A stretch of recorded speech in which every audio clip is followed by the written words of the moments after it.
Hi there, in this video we are going to have a brief overview of the chapter 4 of Robbins Pathology, which is about hemodynamic disorders and thromboembolic conditions as well as shock. So first is hyperemia and congestion. So what is hyperemia? Hyperemia is basically increased blood flow to a tissue due to increased arteriolar dilation, and when there is arteriolar dilation, oxygenated blood gets accumulated in the tissue, so tissue becomes redder in color. However, congestion is when there is you can say venous obstruction and decreased outflow of the venous blood from the tissue. So when there is decreased outflow of venous blood, the blood which accumulates into tissue is deoxygenated blood, so the tissue becomes blue, red or cyanotic. So next we move on here and we discuss about edema. So what is edema? Edema is basically a collection of the fluid into the tissue species or extracellular matrix, and this fluid can be exudate as well as transudate. So what is exudate and what is transudate? We have to differentiate between these two. Exudate is basically fluid which is you can say accumulated into the extracellular space due to increased permeability, and it contains cellular debris, cells as well as proteins. However, transudate accumulates into the extracellular space as a result of imbalance between hydrostatic pressure and plasma-acquired osmotic pressure. So transudate is ultrafiltrate, which is poor in the cell as well as extracellular matrix proteins. Okay, next we move on here and discuss about different causes of edema. So different causes of edema can be increased hydrostatic pressure, it can be reduced plasma osmotic pressure, it can be lymphatic obstruction, or it can be increased salt and water retention. So there are multiple causes for each of these phenomena.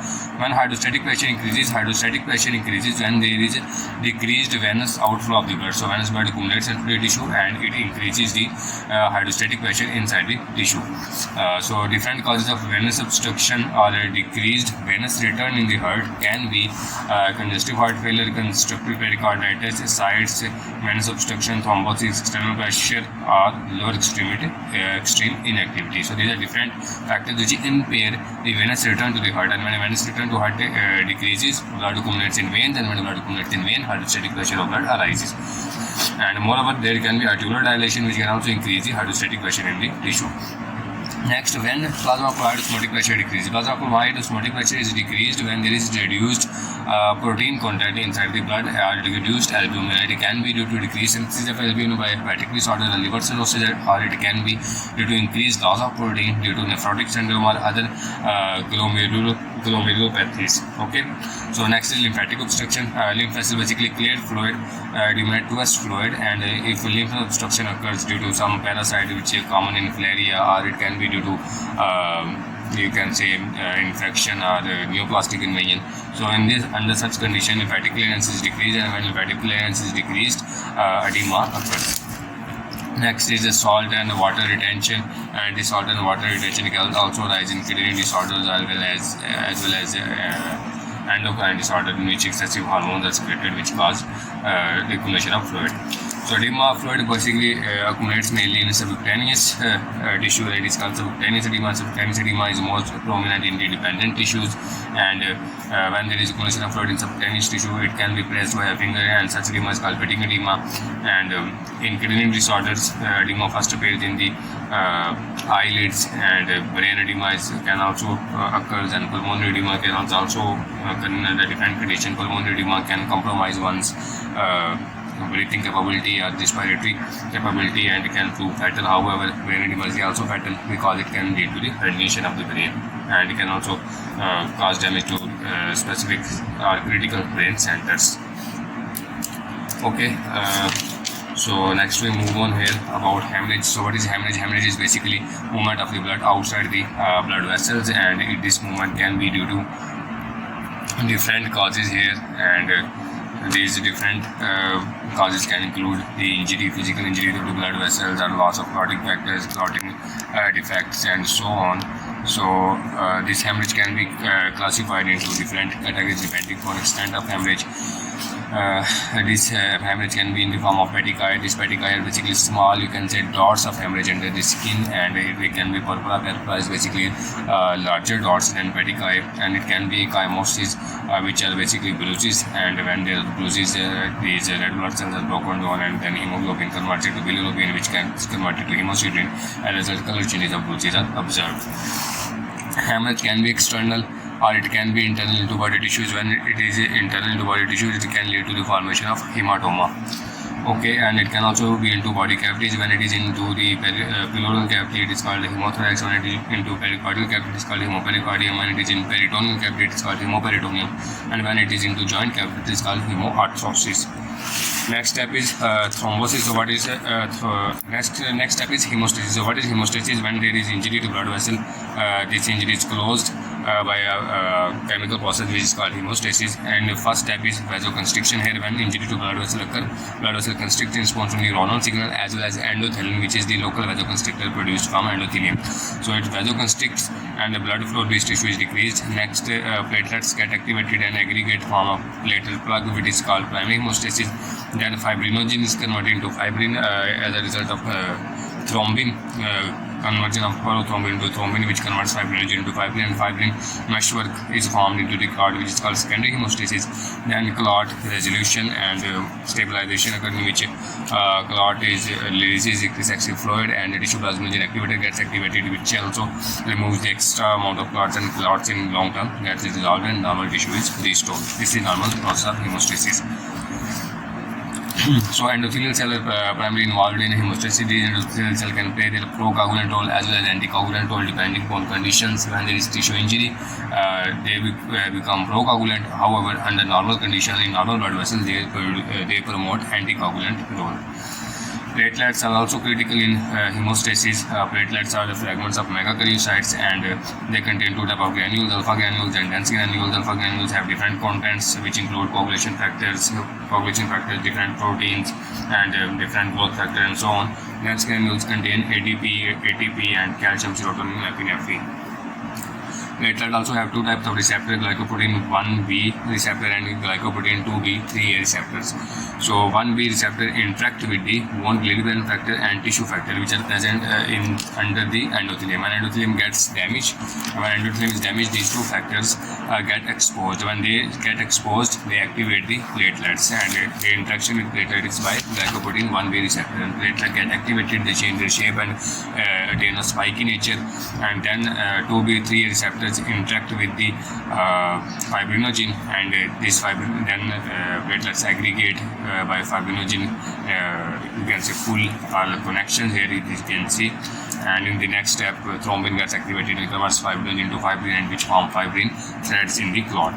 Moreover, the phospholipid, which is typically phosphatidylserine, which is present inside the platelet surface. When platelet get activated, it moves outside and binds to calcium, and calcium is aggregated there. This calcium is involved in the coagulation cascade later on. Activated platelets also release their granules, and these granules contain ADP, which have steady state. Dense granules have ADP. This ADP is also factor which activates platelets, so it is a basically process of recruitment. And activated platelets also produce thrombosin A2, which further activates more platelets, and it leads to the more and more recruitment of platelets. Coagulation cascade is a series of reaction in which one protein activates the next, and it ultimately leads to the production of thrombin. So it can be by two pathways outside the body in the laboratory. One is intrinsic pathway, other is extrinsic pathway. Intrinsic pathway, all the factors are involved present in circulation. However, in extrinsic pathway, tissue factor is required, which is not present in normal circulation. It comes from the damaged endothelium. So in intrinsic pathway, factor 12 gets activated, which activates factor 11, then factor 9, then factor 10 activated, which converts prothrombin to thrombin. In extrinsic pathway, tissue factor activates factor 7, which in turn activates factor 10, and factor 10 converts prothrombin to thrombin. So these are two pathways which are observed in laboratory. So prothrombin time is basically used to measure the clotting factor involved in extrinsic pathway. However, partial thermoplastin time measures the functionality of clotting factor in intrinsic pathway. In body, tissue factor response is dominant, and basically this pathway is going on, in which factor 7 gets activated, which in turn activates factor 9, and factor 9 activates factor 10, and then converts prothrombin to thrombin. So factor 12 can play a dual role. It can play its role in coagulation. However, its deficiency may increase the risk of thrombosis because it is also involved in anticoagulant or the fibrinolytic pathway. We will study next one. So what are the role of thrombin? Thrombin converts fibrinogen into fibrin and form cross-linked fibrin network inside the clot. It also activates multiple clotting factors. For example, you can see thrombin is activating factor 5, it is activating factor 11, it is activating factor 8, so it is activating multiple clotting factors. It is also involved in platelet activation by the protease activated receptor. It is also involved in inflammation, and it is also playing its anticoagulant role. Its anticoagulant role is given on the next page. So what are the different factors which limit coagulation? When blood flow is going on here and coagulation is occurring at this point, when blood moves away from this point, all the activated factors have been used up. So there is dilution of the activated factors, which is a principal factor to limit the coagulation at the site of injury. Moreover, endothelium is also activated at the site of injury, and moreover, there is also a conversion of another protein which is plasminogen, which gets converted to plasmin. Plasmin is an active protein enzyme in digestive clots. So it is activated by either factor 12 or it is activated by tissue plasminogen activator, which is released from endothelium, and this tissue plasminogen activator converts plasminogen into plasmin, and plasmin digestive clots. So in this way, this process is regulated. However, plasmin inhibitor is also there to regulate the activity of plasmin. Next, we move on about the role of endothelium. How endothelium plays its anticoagulant role. Endothelium is basically, normally if tissue factor is present in subendothelial surface, you can say here the tissue factor, and normal endothelium shields platelet from getting infected with tissue factor. When endothelium gets damaged, then this infection occurs and platelets are activated. So normal endothelium is playing anticoagulant role by shielding vulnerability infected collagen from interacting with platelets. Moreover, it also synthesizes adenosine diphosphatase. Adenosine diphosphatase cleaves ADP and prevents it from activating platelets. It also releases prostaglandin and nitric oxide, which also inhibit platelet. Moreover, endothelium shows thrombomodulin and endothelial C receptor, which bind to thrombin and protein C, and when thrombin binds with it, it loses its capability to activate clotting factors. However, it activates protein C. This protein combines with protein S and form protein CS complex. This protein CS complex inactivates factor 5 and 8A. So what is happening? Thrombomodulin combines with thrombin and inactivates thrombin. This thrombin cannot activate the other clotting factors. However, this thrombin activates protein C. It activates protein C, and this protein C binds with protein S and form protein CS complex. Protein CS complex, and this protein CS complex in turn inactivates factor 5A and factor 8A. Okay, they get inactivated. Moreover, it also endothelium also shows heparin-like molecule which activate antithrombin 3. Antithrombin 3 is a chemical or protein which inhibits thrombin and inhibits these activated factor 9, 10, 11 and 12. Moreover, tissue factor pathway inhibitor is also there, which inhibit tissue factor and inhibits the formation of activated factor 7A. Moreover, endothelium also releases tissue plasminogen activator, which activates plasminogen into plasmin, which is also an anticoagulant. So in this way, endothelium is playing its anticoagulant role. Next is cause of thrombosis. So what is thrombosis? Thrombosis is basically a normal clot formation in the blood vessels, and it is basically due to vitreous thyroid. Vitreous thyroid shows three principal factors which are involved in thrombosis. One is endothelial injury, other is abnormal blood flow, turbulent blood flow, other is hypercoagulability. All these factors increase the risk of thrombosis. So when there is endothelial injury, endothelium gets activated. When endothelium gets activated, it becomes procoagulant, and its anticoagulant mechanism, all this anticoagulant mechanism is inhibited and procoagulant mechanism is stimulated. Okay, so this endothelial injury is common reason of the thrombosis in arterial blood as well as in heart chambers. So what are the procoagulant changes? In procoagulant changes, thrombomodulin and protein C and these anticoagulant pathway are downregulated, and tissue plasminogen activity is also downregulated. However, plasminogen activator inhibitor get activated, so all this process play a role in the procoagulant state. Next is abnormal blood flow. Abnormal blood flow also play its role in thrombosis in both arterial as well as venous blood.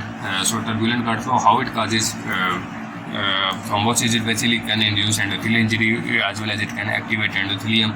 Moreover, it creates local pockets of stasis. For example, when this is streamlined blood flow, however, when blood flow becomes turbulent, you can say one current of blood is moving here, then other current may be moving here, other current may be moving here.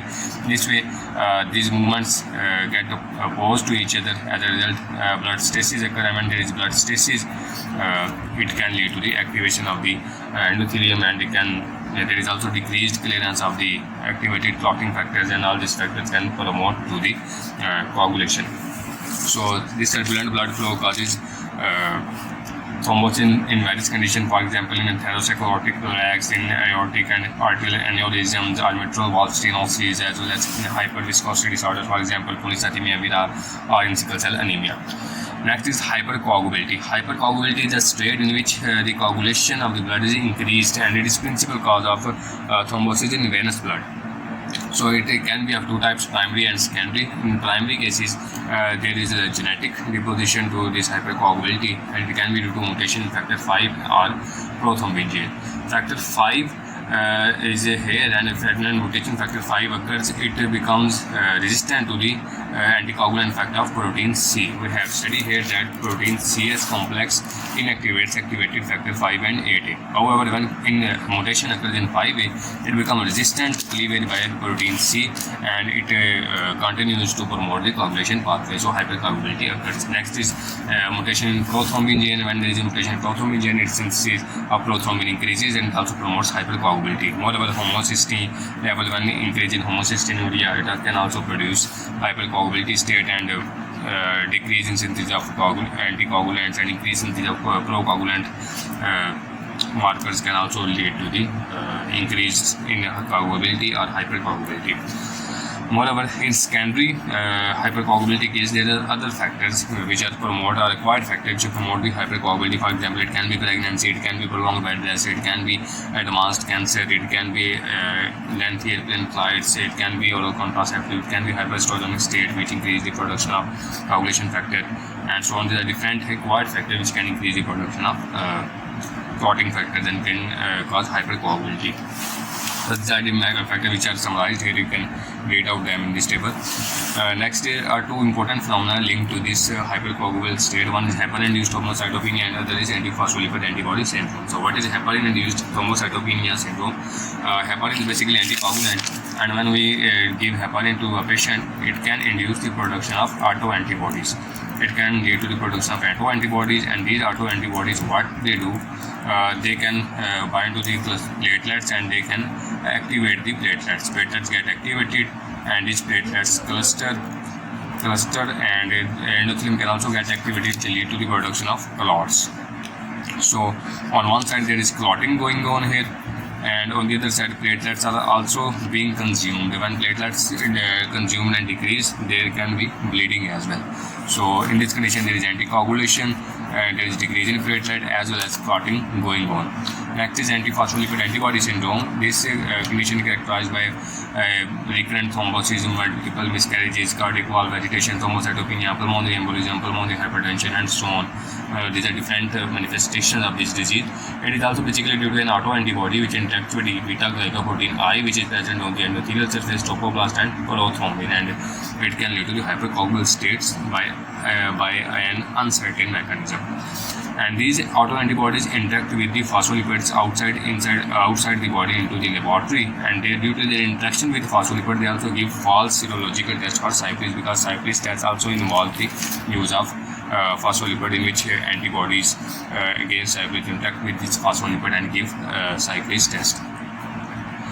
This antiphospholipid antibody syndrome can also be a primary and secondary. It is primary when there is no other autoimmune disease. However, it is called secondary when other autoimmune disease, for example, systemic lupus, may coexist with this condition.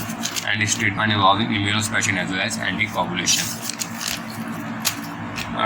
Next, we will discuss about fate of thrombosis. So, thrombus can propagate and increase in size. It can break away and embolize to the part of body. It can be dissolved completely by anticoagulant pathway, for example, plasminogen conversion to plasmin, or it can be organized or recanalized in which fibroblasts and muscle cells can invade to thrombus and form small capillaries inside it and restore the original humor. Sometimes middle part of the thrombus can be destroyed by enzymes, and if it gets destroyed by enzyme, it can produce a culture medium for the bacterial growth, and it can lead to the mycotic aneurysms. Okay. So thrombus can produce varied clinical features depending upon their site. Venous thrombi can be settled into the pulmonary circulation and can cause death if large pulmonary blood vessel gets blocked. However, arterial thrombosis can move to different tissues and can cause infarction of the tissues. It can obstruct the vessel in heart chamber as well as cerebral vessels and can cause fatal consequences.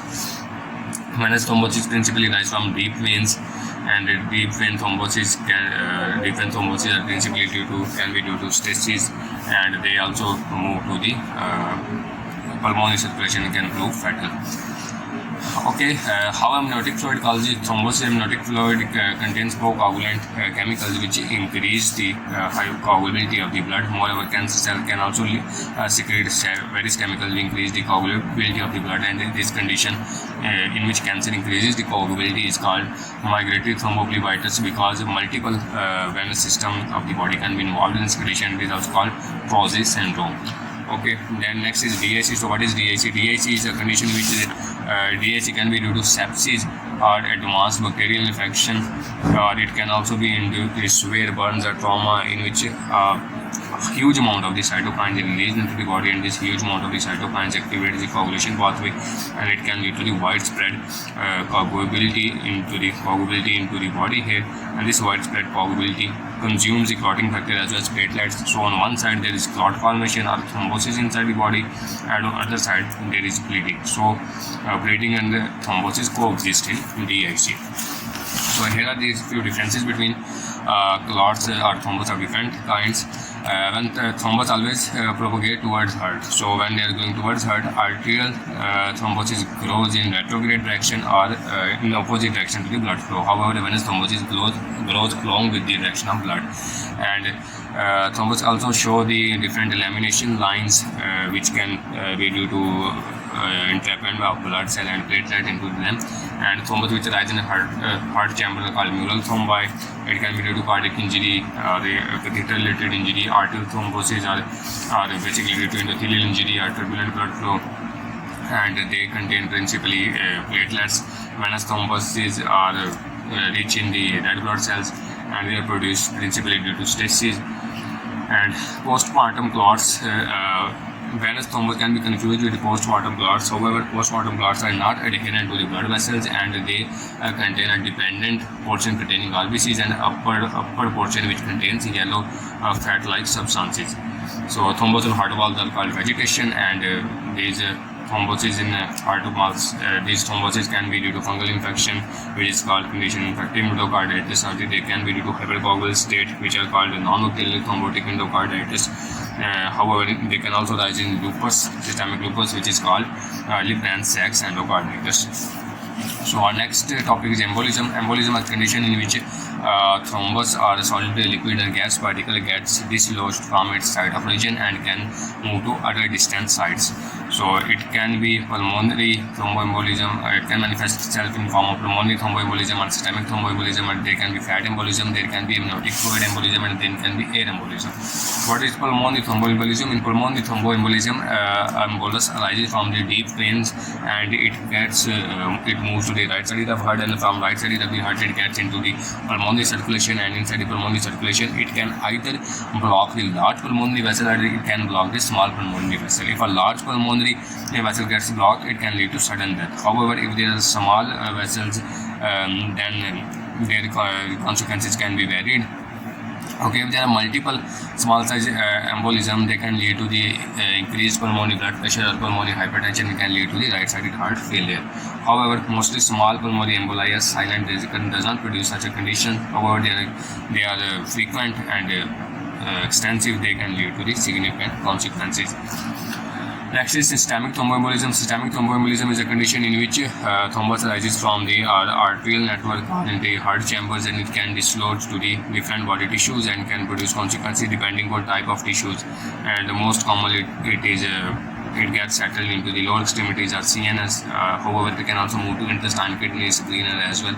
If it ends into end arteries, then it can lead to tissue infarction. Next is fat embolism. Fat embolism basically arises in the crush injuries. Here, when there are crush injuries, fat particle or bone marrow can move into the blood and produce droplets there which move on, and they can combine and produce a large droplet. This large droplet can block the blood vessels. Okay, mostly they don't produce any clinical significant symptoms. However, in 10% cases they can lead to the symptomatic fat embolism syndrome.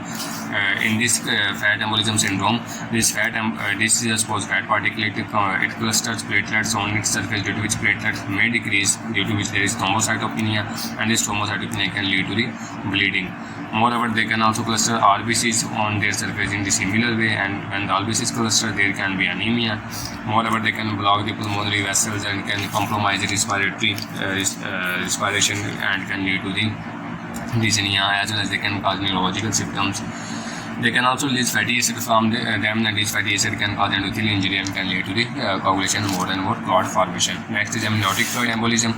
Amniotic fluid embolism occurs due to you can say rupture of the uterine blood vessels, or due to rupture of placental membrane, due to which amniotic fluid can get enter into maternal circulation, and this amniotic fluid contains a number of procoagulant substances, and they can induce the BIC even in the patient. And this condition is characterized, amniotic fluid embolism is characterized by dyspnea, cyanosis, hypotensive shock, seizures, coma, pulmonary edema, BIC, and even cause death. In this cases can range up to 80%.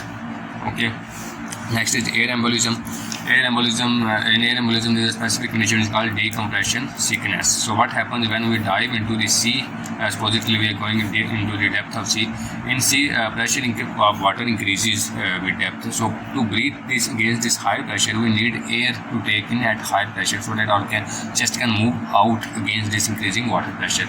So we breathe air at high pressure as we go down and down. However, if a diver climbs up quickly, this compressed air which he was breathing in, it becomes undissolved into the blood and form bubbles. These bubbles can form a large bubble, and this large bubble can cause significant consequences. It can you can say compromise the respiration, and it can also compromise the musculoskeletal system. It can lead to the bends here. So they can also block small vasculature of the blood vessels supplying the heads of bones, that can lead to the necrosis of heads of tibia, fibula, and femur, and so on. This is called Kazan disease, and a typical treatment for this is to keep such divers under high pressure in high pressure chambers and lower the pressure gradually over a long time, so that these air bubbles don't form. Moreover, air embolism can also occur in cardiac surgeries or neurosurgeries, in which air can be entrapped into the blood vessel and can cause varied consequences. Next, we move on about infarction. So infarction is an area of necrosis in the tissue. It can be due to thrombosis, it can be due to local obstruction, it can be due to tumor destroying the blood vessel, it can be due to you can say twisting of the blood vessel. The multiple causes can be responsible for infarction, and infarction can be divided into red infarct and white infarct. White infarct are basically due to occlusion of the arterial supply. When there is occlusion of arterial supply, tissue don't get blood, and when it does not get blood, it becomes subject to necrosis. And the most common necrosis in solid organ which occurs here is coagulative necrosis. However, the brain follows the pattern of liquefactive necrosis. However, if there is venous occlusion and the venous outflow is reduced, then arterial inflow is coming. However, the blood is not draining, so venous blood accumulates into the tissue, and this tissue, when it is cut, it causes the blood. It is common in the tissues which have dual blood supply, which are spongy in nature, or you can say which are loose tissues, and so on. So other septic infarct can also arise. If there is septic infarct, can lead to the production of abscesses and there can be extensive inflammatory response. So infarct, response of the tissue to infarct depends on its anatomy of the tissue. If a tissue has dual blood supply, for example lungs, then it is less prone to the infarction, because if one supply is blocked, other supply continues. Same is case with the hands, which are supplied by ulnar and radial arteries, and same is for liver, which is supplied by hepatic artery and portal vein. Rate of clearance also determines the extent of damage. If a blood vessel gets suddenly blocked, then there is no time to establish collateral circulation. However, if a blockage occurs slowly, then collateral circulation increase and blood supply is restored. It's common in the blockage of the coronary arteries. Next is tissue vulnerability to the hypoxia. If tissue is vulnerable, for example neuronal tissue, it dies within 3 to 4 minutes of the hypoxia. However, myocardial cells can survive up to 20 to 30 minutes, and fibroblasts have more duration of their survival. Next, our last topic of this chapter, which is shock. Shock is a condition in which tissue perfusion is decreased, leading to the cellular hypoxia and cellular death, and it can be due to multiple reasons. Okay, so if it is arises due to cardiac reason, it is called cardiogenic shock. If it arises due to decreased blood volume, it is called hypovolemic shock. If it arises due to bacterial or fungal infection, it is called septic shock. If it arises due to neuronal disturbances, it is called neurogenic shock. If it arises due to anaphylaxis, it is called anaphylactic shock. So cardiogenic shock can be due to myocardial infarction, ventricular rupture, arrhythmia, cardiac tamponadal pulmonary embolism. Hypovolemic shock can be due to hemorrhage or fluid loss due to vomiting, diarrhea, burns or trauma. Septic shock can be due to gram-positive or gram-negative bacteria or fungal sepsis. It can also be due to superantigen, which are antigens or specific chemicals produced by microorganisms. Okay, it can be due to spinal cord injury, which can lead to neurogenic shock, or it can be due to anaphylaxis, which is called anaphylactic shock. What happens in neurogenic or anaphylactic shock? Vascular tone is lost and blood pools into the veins and produces the symptom of the shock. So next is pathogenesis of septic shock. So in septic shock, first stage is patient alternates between inflammatory and counter-inflammatory conditions. So what happens when there is septic shock? Bacteria enter into the body, and these bacteria are recognized by mannose receptor, tool-like receptors, C-type lectin receptors, and these all when they are recognized, leukocytes get activated, macrophages get activated, and lead to the production of cytokines. And these cytokines and inflammatory mediators are responsible for producing a condition of inflammation in the body of the patient. When there is inflammation and the WBC is activated, after some time the WBC is also die away.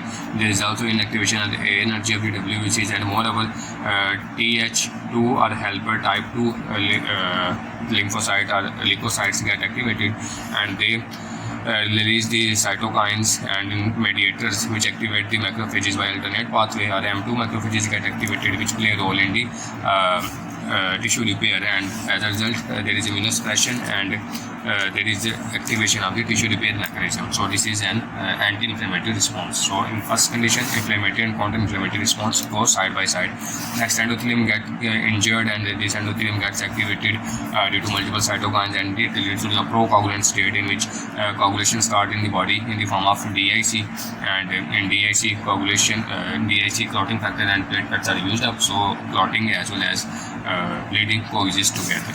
Next, this shock causes multiple metabolic abnormalities. For example, there is hyperglycemia, there is insulin resistance, there is abnormal gluconeogenesis, and this hyperglycemia also alters the functionality of neutrophils. There is the abnormal functioning of the adrenal cortex, and the cortical hormones are released in abnormal way. All these conditions deteriorate the condition of the patient, and ultimately it can lead to the systemic hypotension, interstitial edema, as well as small vessel thrombosis, which can ultimately lead to the multiple organ failure, including kidney failure, liver failure, lungs failure, heart failure, which all lead to the death of the patient. So this was antigen associated with microbial syndrome can induce the similar condition, which is called toxic shock syndrome. Okay. Next are stages of shock. So shock is classified into three stages. One is non-progressive state, other is progressive state, and next is irreversible state. Non-progressive state is a condition in which there is shock but tissue perfusion is restored by different compensatory mechanism. For example, if cardiac output is decreased, supposedly if cardiac output decreases here, what happens? Body tends to increase the cardiac output by increasing the heart rate or inducing tachycardia, by increasing the vasoconstriction, by increasing the catecholamines, which cause increased blood pressure and so on. So in initial non-progressive stage, these compensatory mechanisms maintain the tissue perfusion. However, if a condition is not restored or underlying cause is not removed, shock moves to progressive stage, in which tissue perfusion is compromised and there is tissue hypoxia, there is alternate there is disrupted pH in the tissues, there can be lactic acidosis and so on. However, if condition does not stop here, shock moves to irreversible state, in which there is extensive tissue damage, there is a release of lysosomal enzymes, and there is a ischemic damage to the body tissues to such an extent that even if at this stage underlying cause is removed, it becomes difficult for the person to survive. So this is called irreversible state. The clinical features of shock can be varied depending on underlying cause. In hypovolemic and cardiogenic shock, there can be hypertension, weak and rapid pulse, cool, calmly cyanotic skin. However, in septic shock, initially skin becomes warm due to vasodilation induced by different cytokines. So prognosis varies with the region of shock and duration. 90% of the young, otherwise healthy patient with hypovolemic shock survive if there is appropriate management at appropriate time. However, in septic shock and cardiogenic shock, prognosis is different and harmful or worse as compared to the hypovolemic shock. So it was brief. I tried to conclude it briefly in a short time. So it was all about the fourth chapter. Thank you.